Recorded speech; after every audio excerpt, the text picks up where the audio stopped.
concern for the state of our people and the state of our communities. There's presently two fights in our community with two adversaries. Both of the goals of each is to fight, and the fight are the same. The common goal for us is to stay alive. As you all know, the first, most obvious adversary is COVID-19, and unfortunately the other is violence. Both COVID-19 and violence disproportionately are destroying communities of color at a rapid rate. We've been under a stay-home order for several weeks now, but yet in the last 7 days, 10 people were murdered in New York City. Somehow in the last 28 days, while we were all in quarantine, nearly 60 people were shot in our neighborhoods.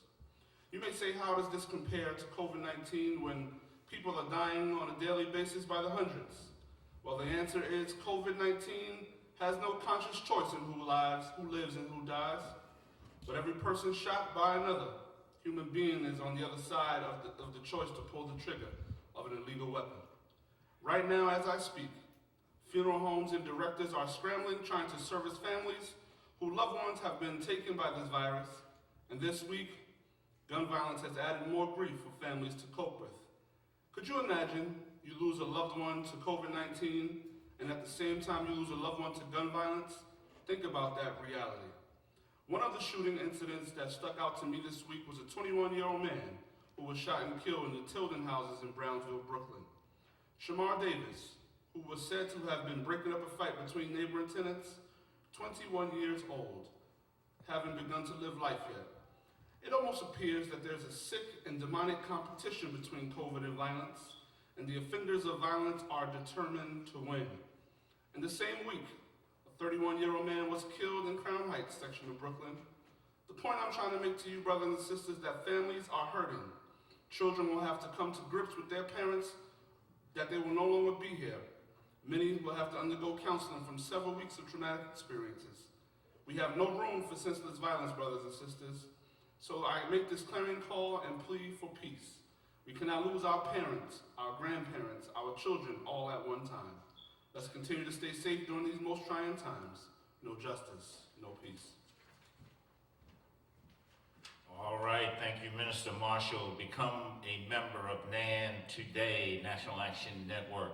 Membership is vital to the growth of our organization, its members and its supporters that keep NAN prospering so we can reach the needs of the people we fight for every day. Whether it's Thank you, Michael Hardy. Our crisis number is 877-626-4651, 877-626-4651. Thank you for another Saturday morning. Thank you for listening in. We're out here doing a lot of work, and to remind you, our tasks in crisis operations is human, civil, and voting rights, police conduct, education, employment, health, and housing, government resources. We're helping families, disabled, youth, elderly, and the LGBTQ community. Part of our work is certainly working closely with elected officials, lawyers, and clergy, and advocacy organizations all across the country. So when we get calls in, one of the things that we actually do is be able to connect that person in crisis to the actual resources that they can constantly access themselves. So every case that we have is not always providing a lawyer, but certainly what we try to do is making sure that the crisis victim becomes civically engaged. So we ask questions like, do you know your elected officials? What ministers are active in your community? Do you know advocacy organizations?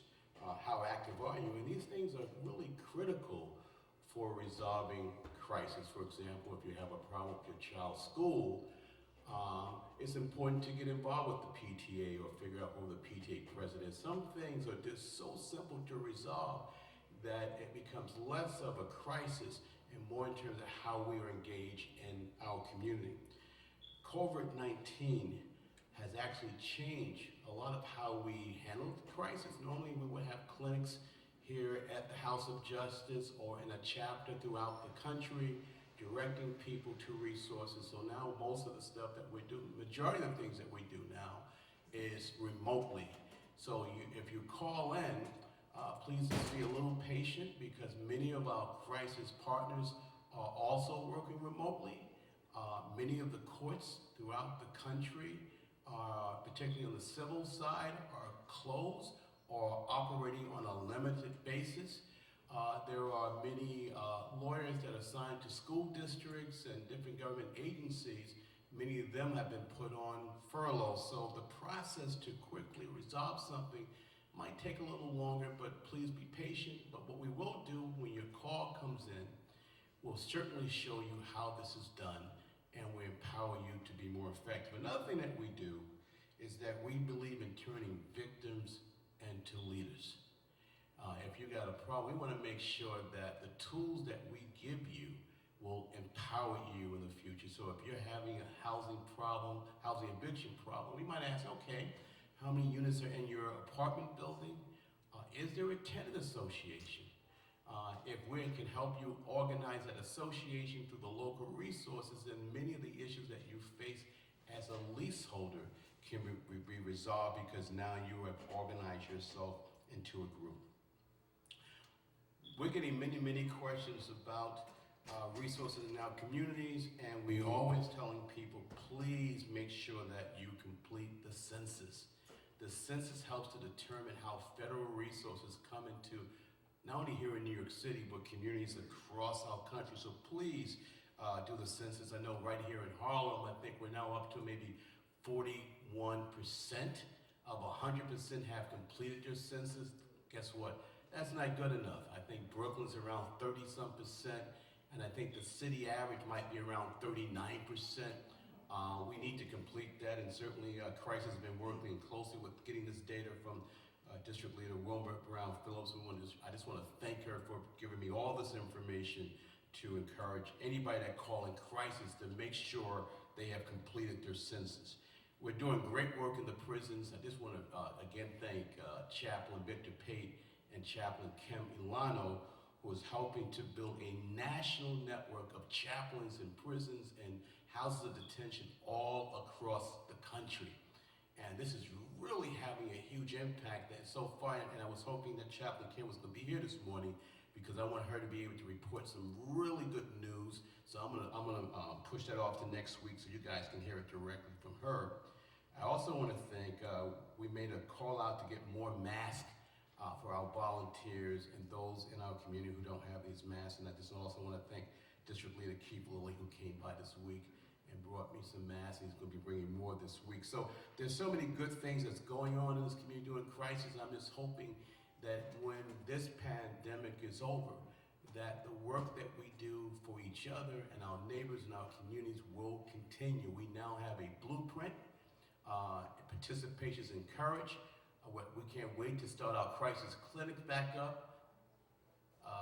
Sister Word, who's part of our clinic, she's in the house today, and I just want to always thank her because she's here every day except for Sunday when the house is closed. So in closing, this is what we do as crisis. We're neighborhood-based throughout the country. We need volunteers. We need your participation. So again, that number is 877-626-4651. 877-626-4651. Back to Attorney Hardy.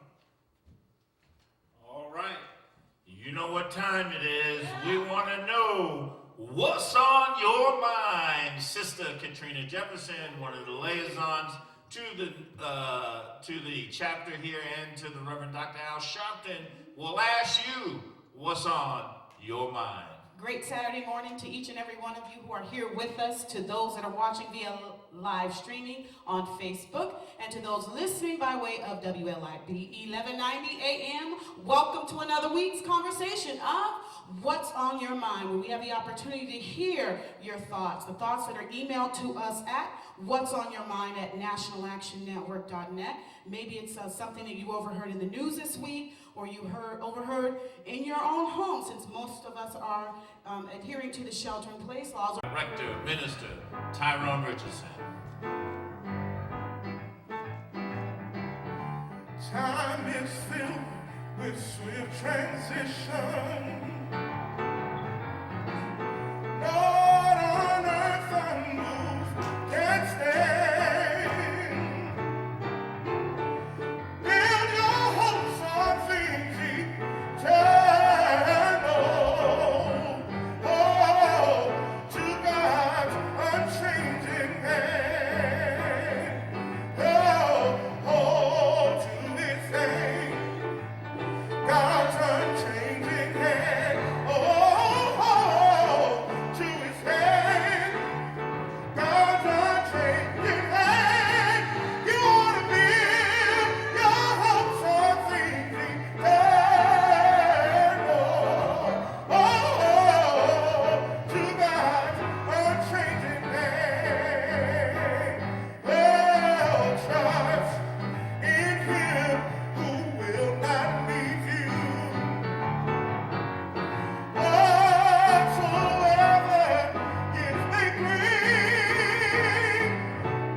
Tyrone Richardson. Minister Tyrone Richardson.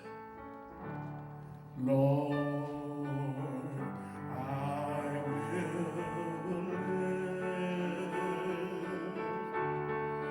my nights to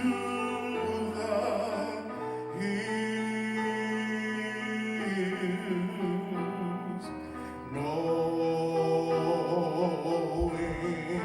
my help is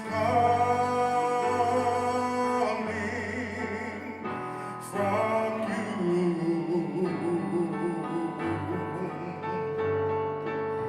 Your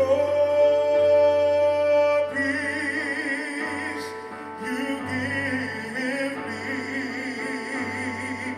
in times of the storm.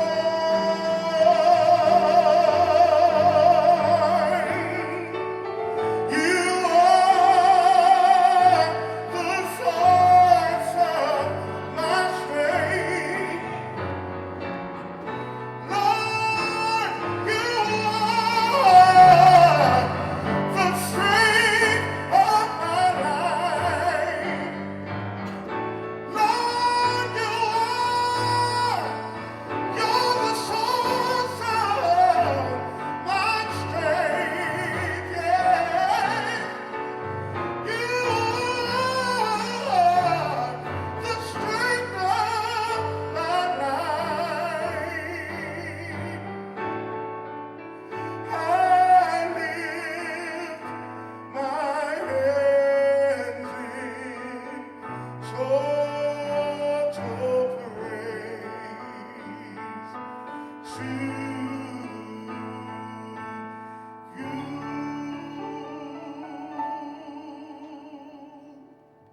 Our musical director, Minister Tyrone Richardson. Brothers and sisters, you're listening to the National Action Network Saturday Action Rally.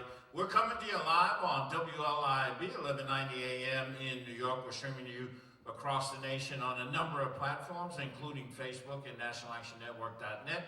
We're live right here in the House of Justice, 106 West 145th Street. Of course, we don't have a live audience because of the pandemic, but we're coming to you live from the House of Justice. The Reverend Dr. Al Sharpton is on deck and coming to you right after this break. So you want to stay right there because we'll be right back with the Reverend Dr.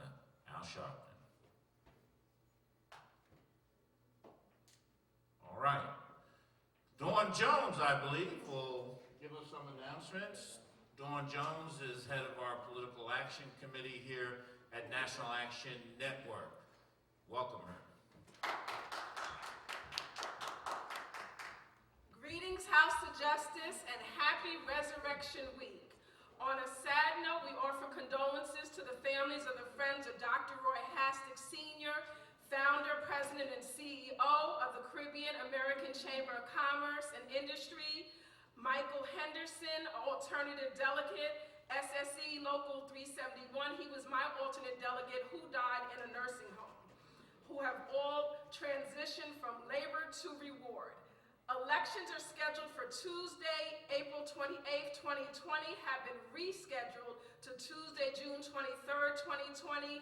The early voting period for the presidential primary and these special elections will be June 13th, 2020 to Saturday, June 21st, 2020. By mail-in absentee voting are available here at the House of Justice. After making your votes on the ballot, fold the ballot and put in a small envelope. Sign and date the back of the envelope, seal the envelope, and put it in a large envelope that is addressed to the Board of Elections. Mail or deliver your ballot to the Borough Board of Elections office. An absentee ballot must be postmarked by the day before Election Day and must reach the Board of Elections no more than 7 days after the election to be counted. The National Action Network Political Action Committee that regularly meets on the fourth Saturday will be postponed to Saturday, May 23rd, 2020, if meetings are permitted in the month of May. The National Action Network in partnership with the World Central Kitchen meal distribution to support those affected by COVID-19, Monday to Saturday, beginning March 21st, 2020, from 12 o'clock noon to 4 o'clock p.m., or while supplies last, right here at the House of Justice, 106 West 145th Street, right here in the Village of Harlem. For more information, call 877-626-4657, www.nationalactionnetwork.net.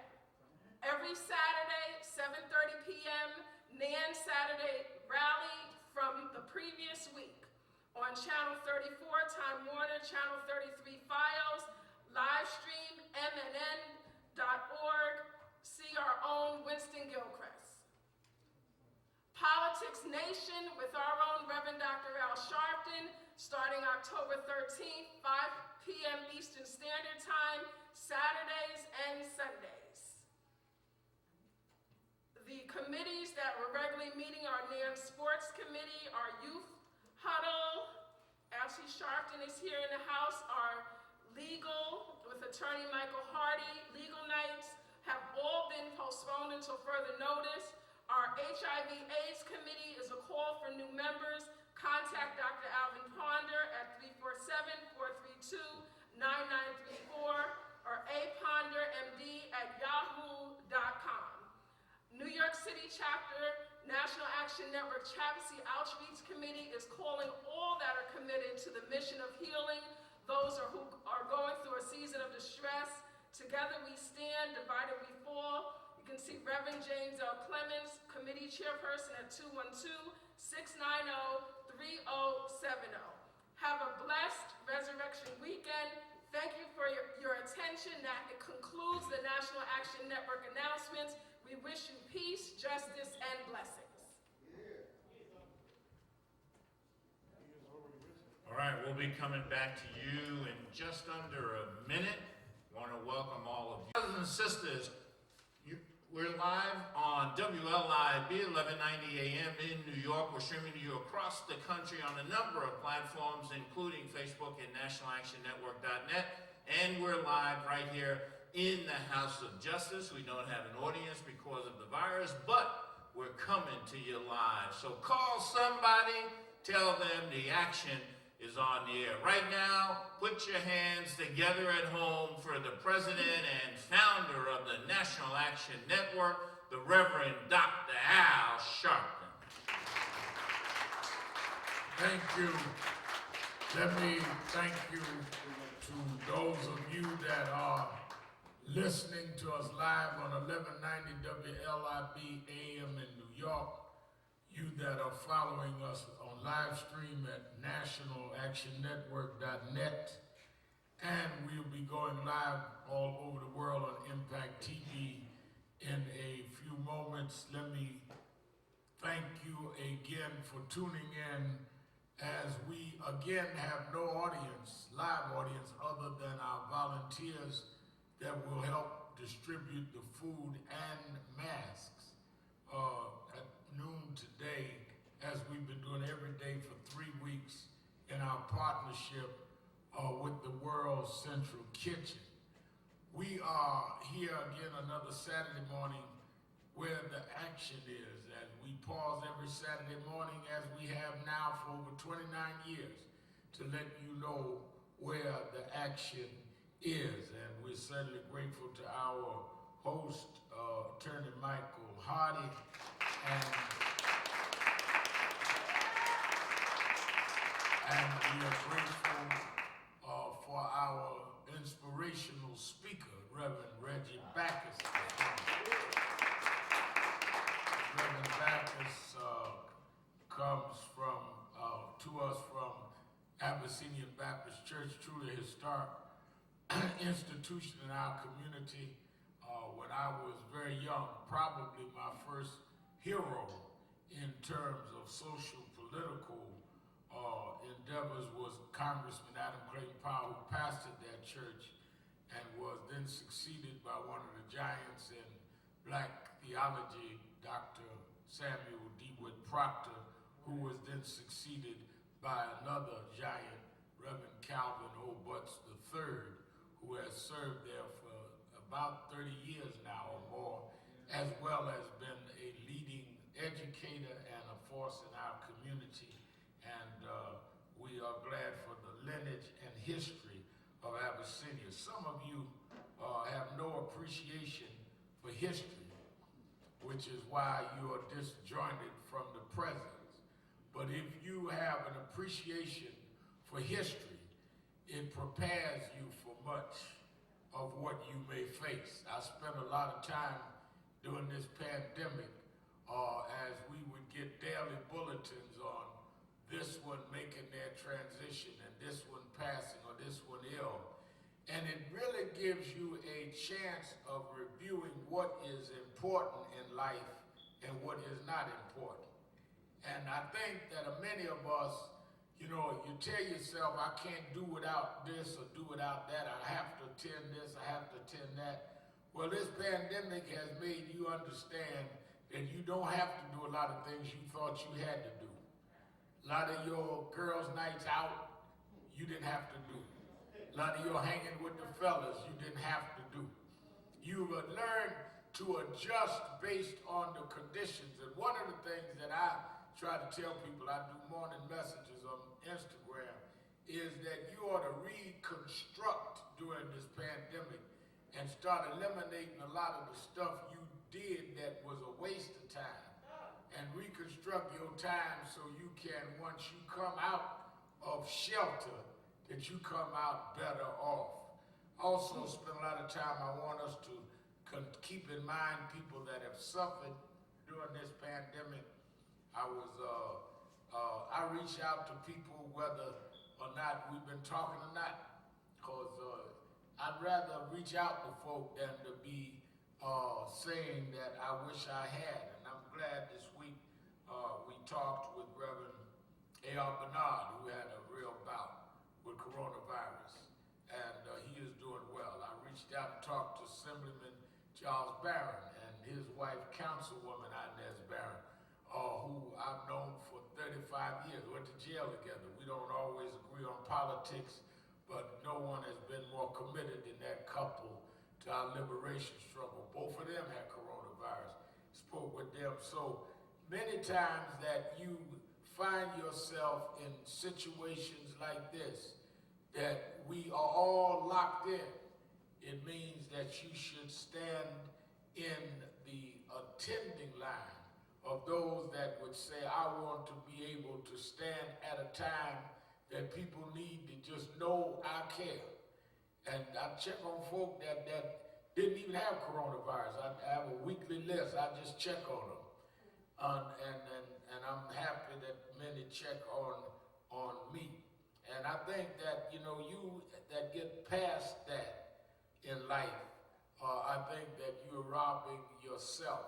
Because when I think about it, I was talking to someone on that list this week, and they were saying to me, I don't understand how you keep doing what you're doing even in the pandemic. They listen to my radio show every day and our television show on weekends. And I tell them, well, you know, if you've been through the stuff I've been through, if you survived some of the trauma and some of the challenges, some of the controversies that I've been through, and you know, you have a way of trying with swagger to act like things don't matter, but things matter. Sometimes you get hit and it don't really jolt you till later, but it all matters. But at the end, you know that God brought you through. And I have the faith to know that God has brought me through challenges before I didn't see coming. And he'll bring me through this pandemic that we never saw coming. I do not know how long. They're arguing today about how long we should be shut in. I don't know how long we're going to be shut in, but I know that there is a God that will bring us through. You sing growing up in church that I don't know about the future, but I know who holds the future, and I know he holds my hand. So when I look back over my life, I'm working on a new book right now. In fact, I'll talk about it in a minute. It's going to hit the pre-orders on Tuesday. And as I was going through some of the chapters and remembering some of the stuff for the last few years. I thought about, we had our National Action Network board meeting this week. On the board is Reverend Marvin Sapp, and I thought about his song, I Never Would Have Made It. I don't know about you, some of y'all made it because y'all educated and refined. Some of y'all made it because y'all slick and can figure things out. Some of y'all made it because y'all had folks with money back in y'all. But I never would have made it. I didn't have none of that. I didn't go to Ivy League schools, and I wasn't that ghetto slick. Mama made me go to Sunday school, and I was a boy preacher. I didn't learn the tricks of the street that well. And I never had a whole lot of big money folks behind me. But I did have a God that looks out for those that others would have ignored and would have marginalized. There was a God that brought me through, and I never would have made it without you. I ain't ashamed to say that. I would have lost it all. I'm not talking about some of it. I wouldn't have took a little hit. I'd have lost it all. But you were there. And God made a way for me. I never would have made it without you. Never would have made it.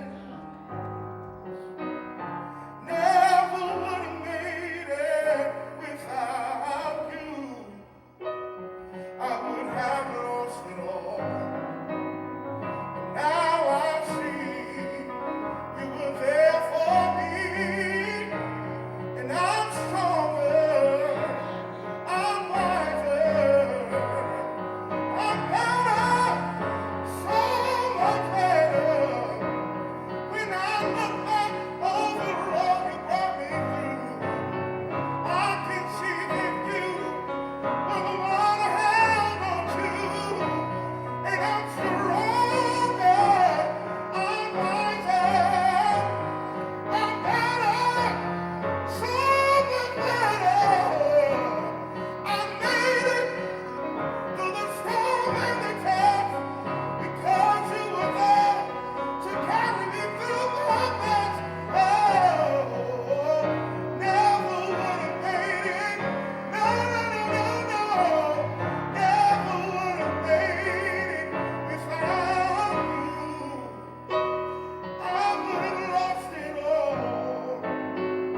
Now I see you were there for me, and I made it. Minister Tyrone Richardson. Let me welcome our Impact TV family watching us all over the world. We are glad to be here with you another Saturday morning. And let me say, as we get into our message this morning, it was, I think, very appropriate and inspiring as those that listen by radio around the country, and particularly the New York market. We had an inspirational message by Reverend Dr. Reggie Backus of Abyssinia Church, Exodus 11, because a lot of us need to put in focus where we are, both in history and in faith. And those of us that come out of communities and out of racial backgrounds that have had to face what has been deemed catastrophes before, if you just look at your history and the lineage that you come from and the catastrophes that they faced, as he ran down the whole story of what happened to those that were in bondage 400 years.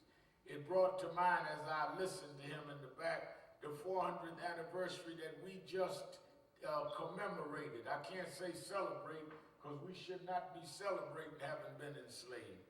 But if we commemorated last year 400 years, if we would read the 400 years in the Bible of the Israelites being enslaved, then we would also be able to parallel the fact that they are dealing with 400 years of our being enslaved here. And somewhere, someday, someone will interpret, Reverend Backus, how the year after the 400-year mark was the year of the pandemic, where everything now has to be reorganized and restructured. There's some providential message in this that I don't care what you say. They're arguing this week about when to go back to normal. You're never going back to normal. That's right. There will be no normal. There's going to be a new normal. The question is, where are black folk going to put themselves in the new normal? I'm not ready to go back to normal. Normal, we was unequal. Yes, sir. Normal, we was exploited. Normal, we was marginalized. No, I want a new normal. Yes, sir. And I want us to be able, at this moment, to negotiate and pressure to deal with a new moment. Let me say, today, you that are listening to us, we are starting today, the last 3 weeks, we've been giving out pre-packaged food, hot and cold, and here at the House of Justice in Harlem, and expanded to Newark, New Jersey at the National Action Network Newark Tech Center, Reverend Steffi Bartley, and then into Irvington, New Jersey, with our minister there, Minister Amir. Now we started this week in Detroit under Reverend Charles Williams. We opened Monday in Los Angeles, Reverend Mosley of National Action Network, our office there, and in Miami with Bishop Victor Curry at New Birth Church there. So we're feeding thousands a day. The work here under Minister Stephen Marshall and Sister Katrina Jefferson, we are up to over 3,000 meals we give out every day just right here. That's not adding to other cities, I said. And starting today, we're giving out free face masks. So we're going at 12 noon. Those that come to get their prepackaged meal will also get a face mask. The mayor and governor of New York has asked everyone and said everyone must wear a face mask. But some folk are selling face masks. Some folks exploit. You know, a hustler find a way to hustle in the middle of a pandemic. You got some people gouging prices on stuff. So you don't have to go and buy a face mask. You can come get a face mask.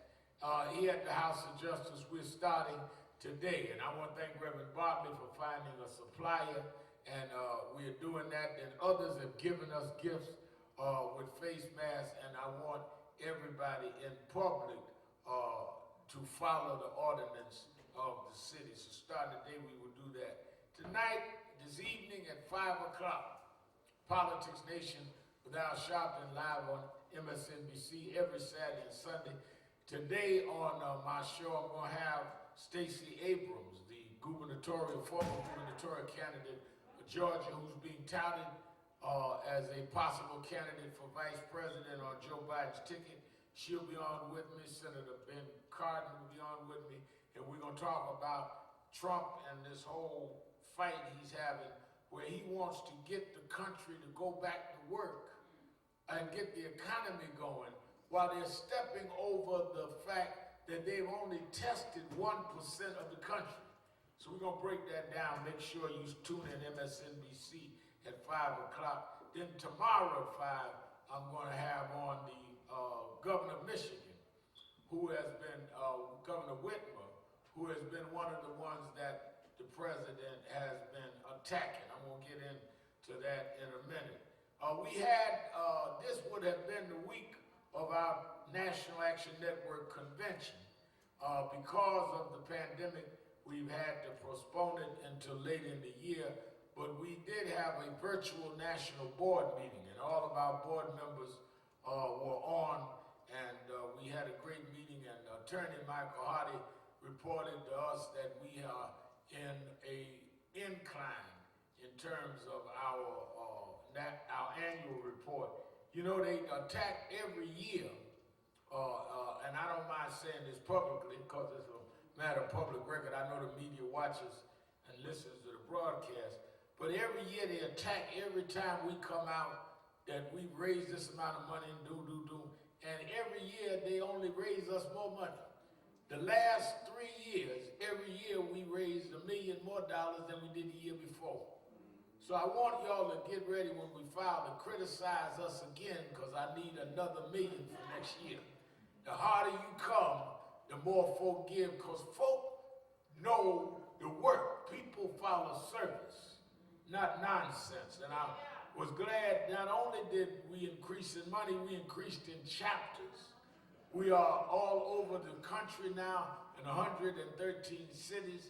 Reverend DeVest Toon, our field director, our offices in Los Angeles and Atlanta and in Miami and Washington and in Detroit, all functioning at high speed, and they have regions that they're covering. So their organization is doing well, even in a pandemic.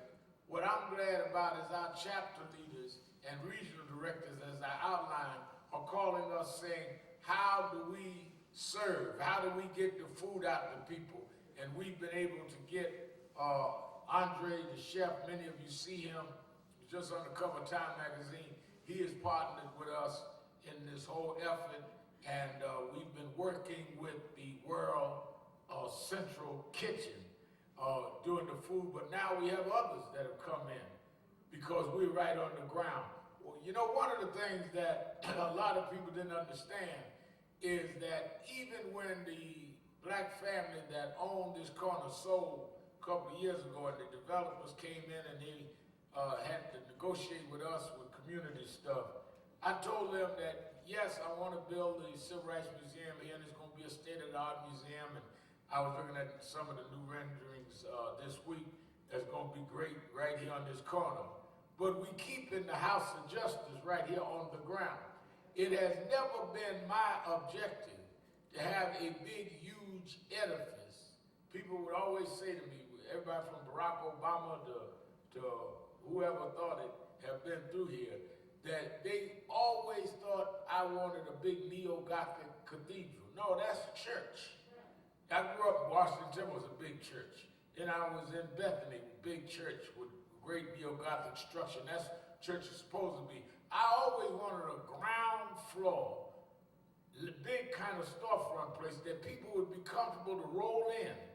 No matter how they were dressed, no matter how they looked. That is part of what the movement lost, was being on the ground, because movements start from the ground up. And I don't care whoever succeeds me as head of National Action Network, y'all never let them leave the ground. When y'all start getting into too big of an edifice, you lose the grounding of a grassroots movement. And I'm so happy that that has been duplicated with a lot of our chapter leaders around the country on the ground.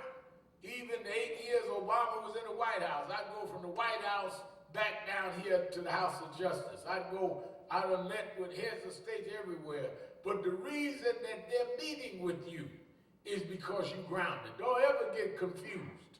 Kathy, you was talking the other day about how I did not change. No, the reason I never changed is I understood the only reason they were meeting with me is because I was on the ground. I was not there by nobody's appointment. I was there because I fought what I was anointed to do.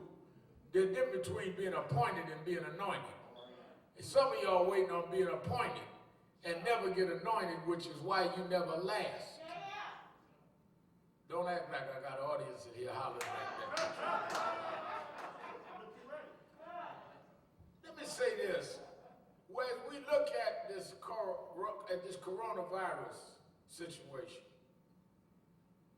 there is, I'm convinced, an element of real schizophrenia going on in this White House. And a lot of people in the media, I work my television show, do radio every day, so I talk to a lot of hosts. And a lot of people that are hosting shows are watching this like it is different episodes in a drama, rather than understanding that we talk about real people's lives. This is not some drama that you go online. A lot of y'all, because you in shelter at place, been watching shows, been what they call it, binging. So you go from episode 1 to episode 10. This is not episodic. This is real life. Folk are really dying. And to let this man operate like we dealing with a high drama is in of itself crazy. They they found 17 people in a nursing home, stacked up dead, that nobody knew was there. This is no episode. This is somebody's mama, somebody's grandmama. And you have the nerve to talk about you are saved or sanctified or religious or you are, I don't care what your faith is, getting ready to practice Ramadan. How can you ignore God's children being thrown away like some garbage that you put in a garbage pan and get caught up on the daily drama of a president that don't know he's still not on reality TV? Come out and do daily briefings like it's a daily appearance. And the master of distraction, when it's a bad news day, he'll come out and pick a fight with a reporter. So the news becomes his fight with the reporter rather than the fact that they were the ones that ignored this pending pandemic until it was too late to turn it around. I had Dr. Fauci, the head of infectious diseases for the country, on my television show last Sunday night, and many of you watched it. Fauci admitted on national television, on my show, that yes, I knew that we were in trouble mid-January. Now, if Fauci knew it in mid-January, my follow-up question to him was, well then, did you inform the White House? He said yes. So if they were told in mid-January by the head of infectious diseases that there was a problem, that China had misled them, and that there was a pending pandemic, then why in the late part of January was Trump running around saying it was a hoax of the Democrats and went on to Davos, Switzerland, to the World Conference and said there, well, yeah, there may be one or two that got in, but it's nothing. This is after he was informed not by the media, but by his own people. And they never made any affirmative moves till late February and going into March. We are looking at clear institutional neglect on the part of the U.S. government. That's one. Secondly, they are now trying to have you choose between the economy and your life. You got folk marched. I'm going to say it again because some of y'all miss it. Marched. People marched, rallied in Michigan, in Kentucky, in North Carolina. Some supposed to march today in New York talking about their right to assemble has been violated. And they are protesting against the stay home clause while people are dying. 600 some people died in New York yesterday of coronavirus. And they're out there marching saying that we need to go forward and release the governor's mandate about stay home. Not that we need to be tested more. Let me tell you something. If most of the reports, all of them, got a big story in the Washington Post, all of the reports show there's a disproportionate amount of blacks that have been found positive on the coronavirus. And a disproportionate amount of blacks that have died with the coronavirus. The other side of that report is that what they don't talk about is that there is the majority of blacks have not even been tested. So if we are disproportionately impacted in a low count, imagine what it looks like if we are all tested, or if most of us is tested. So we are 3 to 1, 4 to 1 in most cities when we are the most untested. And folk talking about we need to bring the economy back, we need to first bring the test in to make sure we know that where, as Congresswoman Presley said, where the pain is most, where the power is most needed to be. Yeah. But we are in a situation where they are trying to, in many ways, ignore that. Then, as we raise what I call President Trump had talked about the phone, the issue of the homeless and incarcerated. I'm going to keep on that. Yeah. The United States has 2.3 million people in jail, more people in jail in the United States than any country in the world. 22% of people incarcerated in the world is in the United States. And yet, we are not testing enough in the jail. They wasn't testing at all when we first raised it. Hello? Now, all of a sudden, they're going to start shipping some out. And they would have never got to that. It's interesting now, Michael Cohen, his ex-attorney that called me right before he went to jail, is getting out. They're going to send him home. I'm going to see how far this goes. So you got the testing there, but then what about the homeless? Yeah. When I talked to Trump, I told him, I said, even if you don't want to deal with my moral appeal, I ride down past Trump Towers. There are homeless people sleeping across the street from Trump Towers. They can affect billionaire friends of yours walking by. Yeah. So if you don't have the morality, at least do it to protect your own friends. It is not time to deal with the idea of reopening the economy at the expense of human life. How do you put dollars over flesh and blood? Talk about dollars. Second part of what I want to deal with on this coronavirus thing is that the SBA and these $35 billion that they put up for businesses that now is gone, 350 billion, I'm sorry, 350 billion is now gone. And the black community, in terms of small businesses, got little to nothing of it.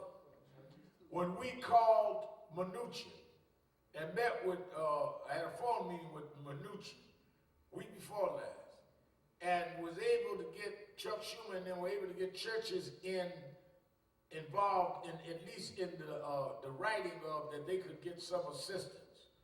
And Mnuchin made the commitment. It has not happened. And we've got Robert Smith on the council. All of us are dealing with this second stimulus bill. Must be enacted differently, or it is going to be repeated the same way. Yes, sir.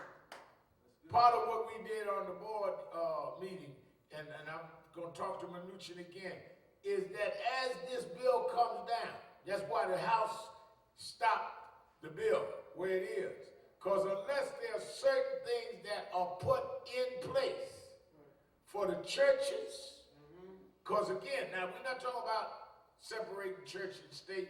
They are not funding the church's theology.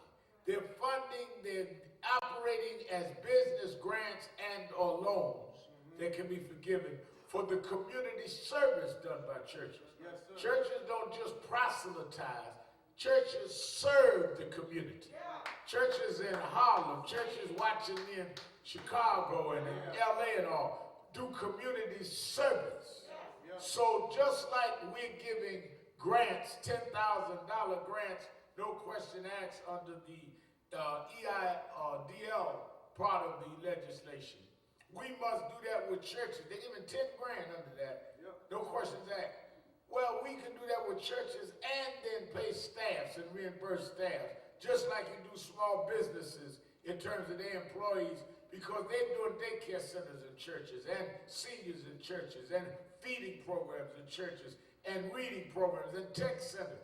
There's community service that needs to be funded, which we got, Schumer and others got in the bill.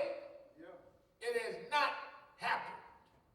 So until there are guarantees and until there is structure in the legislation, how this can be monitored and delivered, the Democrats should not pass it out of the House. And that's the commitment that they've made, and that's where we're standing on. That's where we're going back to minutia on Monday. That's why all of this can't be fast forwarded and let's get the economy back.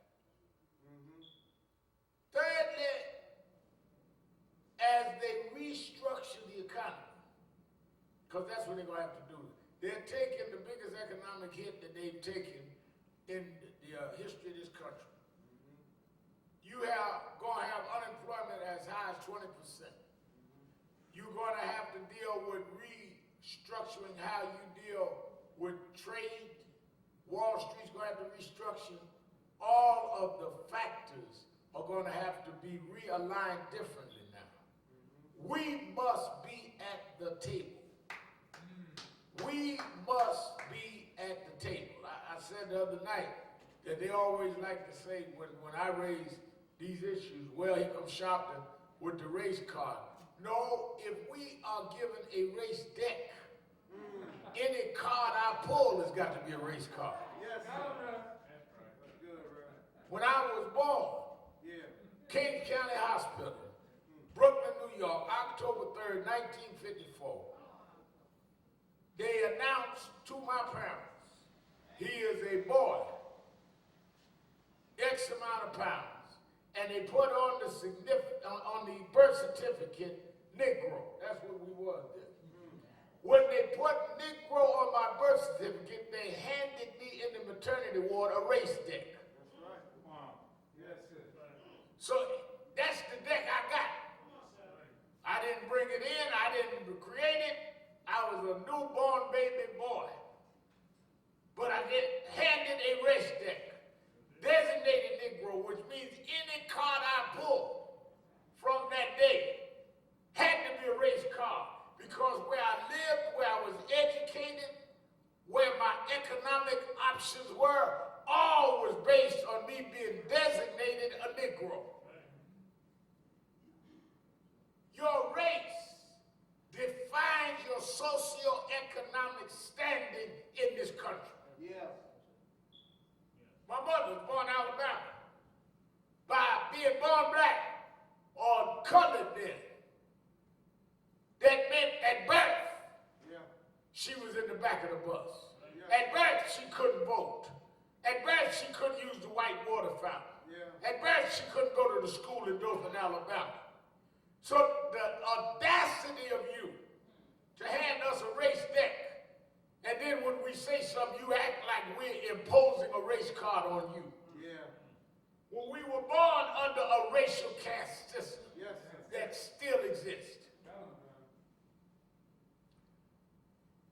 Born and raised in Brooklyn, New York, moved to Queens, daddy left, had to move back to Brooklyn. There's one consistent thing back us about being born in New York that a lot of folk miss. Is that from my childhood, birth, all the way through, we grew up in the shadows of the skyscrapers that control the economy and the communications of this country. They used to have a show, well, they still have a show that I guess is off season now, that Ashley made me watch called Power. You know, I watch, you know, Holy Roller shows, Clark Sisters documentary, all that, but she made me watch Power. Just so I know what the youth huddle kids is doing. And the thing caught my eye, because y'all know I come out to church and like the music where they talk about I come up hard and come up in the town, I was on the other side of town. Well, I was the one that come from the other side of town. I can relate to the song in Power. Y'all tell 50, I'm giving him a little promotion. Come up hard. But I come up on that side of town. To grow up looking at power and luxury that you cannot have gives you a certain amount of internal rage. That's right. That you have to medicate all your life. One thing to grow up in a rural setting and watch something on television. But it's another thing to ride on the subway and the train takes you from Brownsville to Harlem, but stops at Wall Street. And everybody gets off at Wall Street in their suits and their ties and their attaché case to go and make money and power decisions, but you don't get off because you don't have a place there. Yes, sir. Yes. Grow up knowing that the only way your mama gonna see Fifth Avenue is with a rag in her hand to clean folks' houses. And you live in the shadows of that. Well, now everybody is in shelter in place. Now the Greasy Spoon and the five-star restaurant all closed down. Right. Yep. Now the guy selling garments in the storefront uptown and Macy's closed down. Yeah. Now everybody facing something that you can't control. Because the virus don't stop by your socio-economic designation office. Yeah. Virus said, I'm coming at everything. I go up in penthouses and housing projects. I'm coming at everything. You got a weak immune system, I come to pick you up. So if we reorder, that's why I'm saying Trump don't go so fast. As we restructure, we got to restructure to equalize this building, this ship of state, these United States. Because we are not going to let y'all go back in Wall Street with this tale of two cities the way we come out. Yes, sir. Can't do it. We are not going to have you exist one way, and we have to pray to survive another way. Because it's going to be some real hard times now. Yeah. Because, believe me, in order to deal with this unemployment, in order to deal with the losses lost to these businesses, they're going to do a whole lot of shifting. And if we are not united, I don't care what we had against each other. Yep. Most folks, most stuff we've been mad about, we don't even remember. I tell y'all early in the broadcast, I'm calling people, checking on people. Half folk I wasn't talking to, I can't even remember what we fell out about. Reverend, you talk to us, so no, we don't speak. Why don't y'all speak? And I'll be scratching my head and say, I don't know, but 20, 30 years ago, something, I don't even remember. Because it's not important. That's right. If all of us are who we say we are, Yeah. and represent what we claim to represent, we need to now be able to lock arms to protect our people, because our people will be the sacrificial lambs of a reorder. That's it. The other day, Trump come out there and get in front of that lectern, looking for somebody to blame.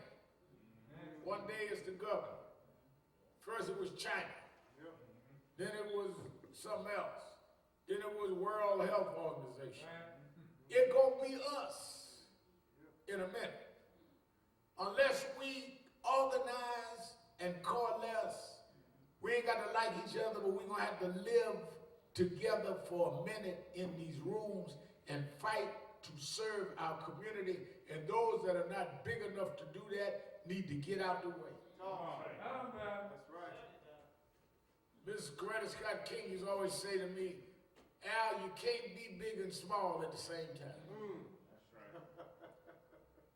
Small folk can't meet big moments Yeah, that's right. because they're too small. Well, you know, we ought to try to have a meeting and get rid of Al. Well, you know, Al 30 years ago said something about me I don't like. Too small. Well, I don't like Imam so-and-so because he didn't invite me to certain feasts. Too small. Yeah. Well, I ain't too sure about young so-and-so. I don't know where he's going in life. Too small. You got small excuses in the middle of a big situation. Yeah. And only big people can handle big situations, because this is going to be a big shift in history. Yeah. I got a grandson, only grandchild I have, just a little over a year old.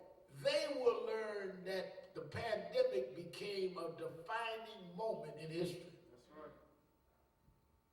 They will talk about pre-pandemic and post-pandemic. We're going to build a state arts museum right here in this corner, and a lot of it's going to be what happened after the pandemic. Right. How they vote after the pandemic. Right. First time, they probably will not have a Democratic convention as we know it. It will probably be virtual.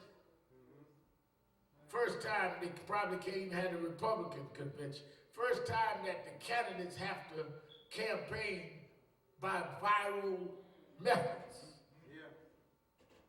Biden in his basement doing interviews, can't run around the country and get votes. Talk to Biden, you got to talk to him in his basement on the phone. Trump campaigning, coming out doing daily briefings. He appointed Pence, the head of the task force, and he doing all the talking because he can't go have rallies. The whole culture and social makeup and landscape of the country has changed. Somebody and somebodies have got to make sure that blacks are part of that, or we're going to be the blame and the elimination of it. Yep. You're already talking, I was reading the New York Times this week.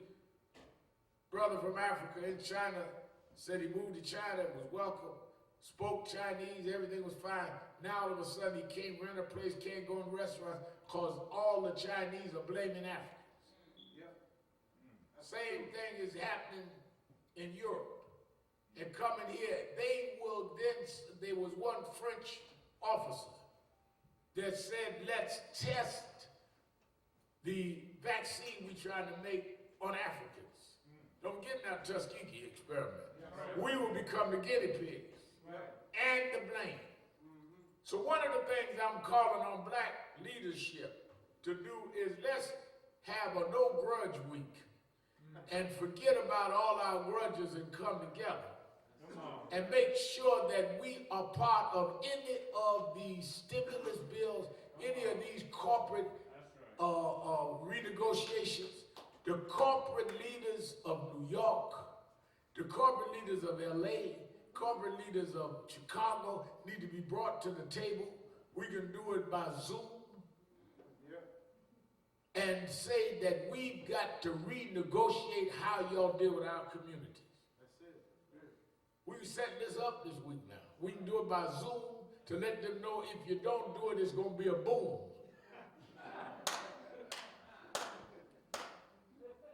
Young folk on my staff know how to do the Zoom. I know how to do the boom if y'all get me on the Zoom with the right folks. Because that's what we need to do. I'm telling you now, when they are talking about reopening the economy, they're not talking about us. We got to put ourselves in the way. Dealing with it in Black history, they did not have on the agenda that morning in December 1955 that we want to talk about blacks having the right to public accommodations. But Rosa Parks just sat in and got in the way. Yeah. Movements are when you get in the way. They were not talking about interstate travel for blacks, but the Freedom Riders decided to get in the way. Yeah. Come on. They were not talking about the right to vote for blacks in the South. But John Lewis and Jose Williams marched across the Edmund Pettus Bridge and got in the way. Yes.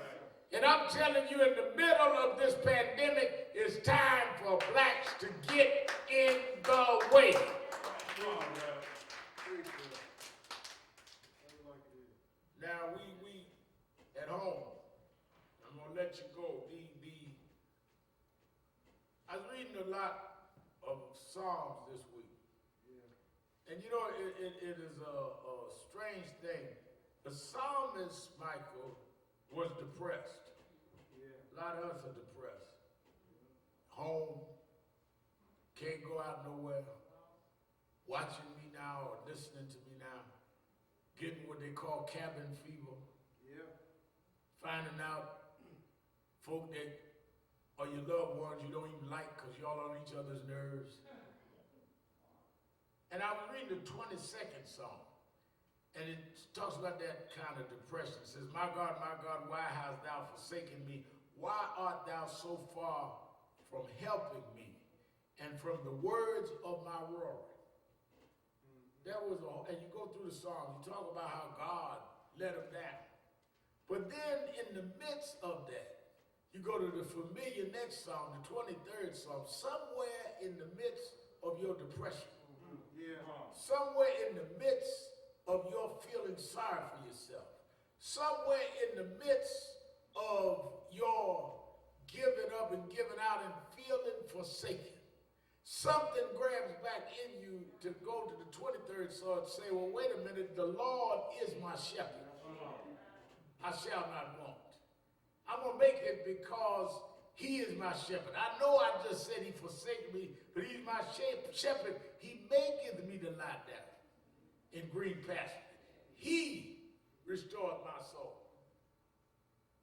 He leadeth me beside the still waters for his name's sake. And y'all know the whole 23rd Psalm, but you need to read it and stop and think about it. Because if you really believe, and quit quoting scriptures you don't believe. A lot of y'all are good at quoting a Bible verse, but don't live a Bible verse. A lot of us recite how God will challenge and test us, but then we don't want to be tested. We talk about didn't God deliver Daniel, but we don't want to be put in a position where God has to deliver us.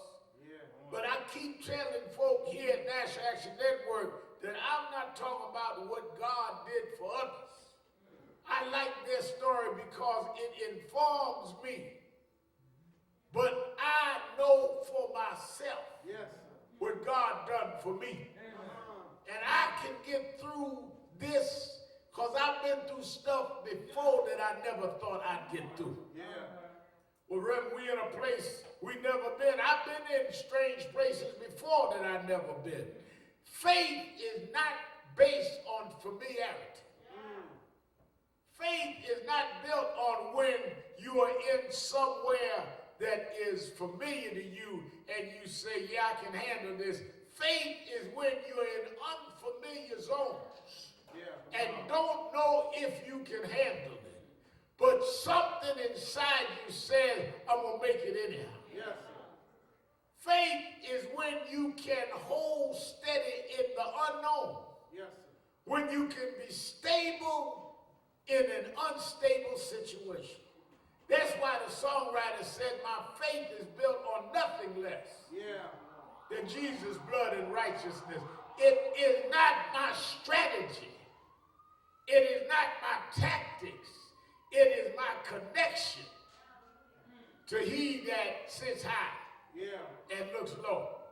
That's why I was telling the young folks in National Action Network Huddle the other week, you get all these cell phones, everybody got a smartphone, number 10, number 11. None of it works if you can't get a connection. Don't matter if the phone can do everything. Phone can do flips in the air and slap you across the head. If you can't get a connection, it don't matter. Well, I'm glad even in a pandemic that I got my spiritual connection. Even though it's cloudy, even though I don't understand it, I have my connection. I can connect beyond the pandemic. I can connect beyond the coronavirus. That's why I've been humming that song. I like that Charles Tinley song that he sang, that Christopher Minor put together, Beams of Heaven, as I go. It's an old song. I like to go off with that. Beams of heaven as I go through this wilderness below. Guide my feet in peaceful ways. Everybody's traumatized. Everybody's all upset. And somehow he guides my feet in peaceful ways. Turns my midnight into day. When in darkness I would grope, faith always sees a star hope. And soon from all life's griefs and dangers, one thing I know, I don't know when they're going back to work, but I know I will be free someday. Beams of heaven,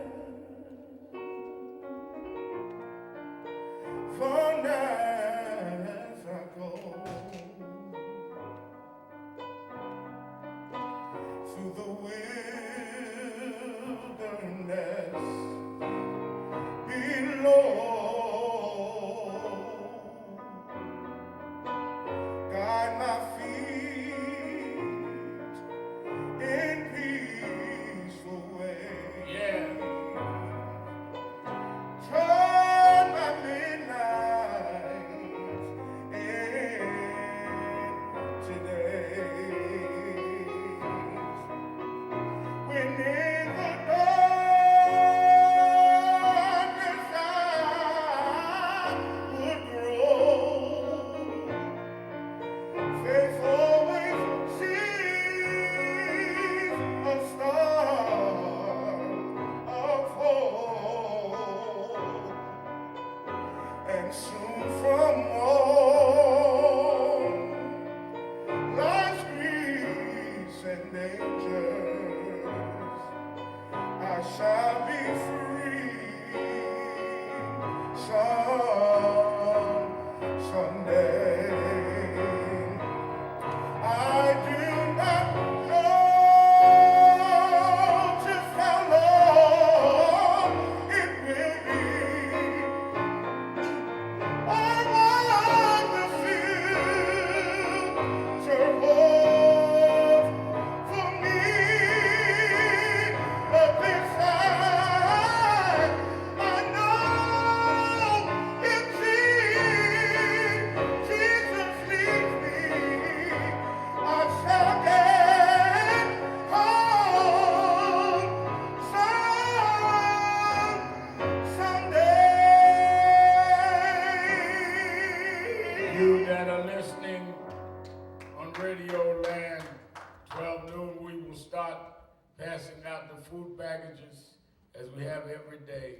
But starting today, we will give free face masks along with every one of our packages of prepackaged food. Now that the governor has said everyone should wear a face mask in public, we will be giving a free face mask so people will not be exploited by those that are selling them.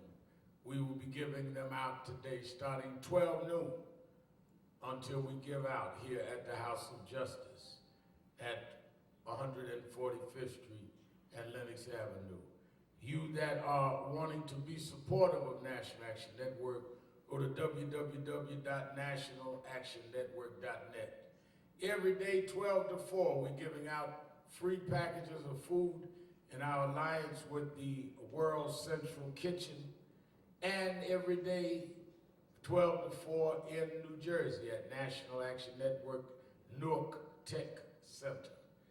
You can come if you need any food and line up 6 feet apart and be served. And we will be putting a free face mask in every package. We want you to be safe and we want you to be healthy. It is those that are protesting to stay home. We're saying stay home and stay healthy. And if you come out, put on a face mask that we will help provide for you. May you have a healthy and blessed week. And remember that we are here because we believe in what is right and what is to be done right in these times. And as I said, our mission this week is to put us in the middle of these discussions. So as we realign what is going to be post-pandemic, that is realigned in a way that is inclusive and not exclusive. There can't be going back to an old normal. An old normal that was exclusionary, an old normal that did not include us. No, there's going to be a new normal. There's going to be a new setup, a whole new landscape, but it's not going to happen if we don't put ourselves in the way. So I want us to be committed to have a no grudge week, and let us put all of our differences aside and seize the moment to make sure that we are making progress even in the midst of a dire situation. I think if I can call Trump and he called me back, then I'm sure all of us in the community leadership can talk to each other. And I'm sure that we can find a way to have common ground. Otherwise, we can work together and come together as brothers and sisters or die apart as fools. That's about the choice.